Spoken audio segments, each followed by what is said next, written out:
শুভ সকাল বন্ধুরা, আমি আজকে আরেকটা নতুন রেসিপি নিয়ে চলে এসেছি। পাস্তার রেসিপি। পাস্তাকে আজকে সবজি দিয়ে বানাবো। তো এখানে দেখো ডিম নিয়ে নিয়েছি, কিছু সবজি কেটে নিয়েছি, আর পাস্তাকে হলুদ দিয়ে বয়েল করে নিয়েছি। আর এখন একটা কড়াই চাপিয়ে দিয়েছি, কড়াই গরম করে ভালো করে সবজিগুলোকে ভেজে নিয়েছি। আর এখন যে দুটো ডিম নিয়েছি, সেই দুটো ডিমকে ঝুরঝুরা করে ভেজে নেব। তো চলো, এই যে দেখো দুটো ডিম ভেঙে দিয়েছি, ভেজে নিয়েছি দুটো ডিমকে ঝুরঝুরা করে। তারপর এখন যে বয়েল করে রেখেছি সে পাস্তাগুলো এতে ঢেলে দেবো।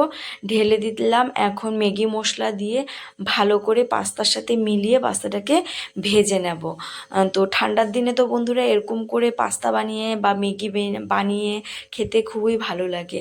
তো আমি তো এইভাবেই খাই, তোমরা কে কীভাবে খাও অবশ্যই জানিও। তো এই যে বানিয়ে প্লেটে সার্ভ করে দিলাম। আমার পাস্তা বানানোর রেসিপিটা তোমাদের কেমন লাগলো অবশ্যই জানিও। ভালো থেকো, সুস্থ থেকো, টাটা, বাই বাই।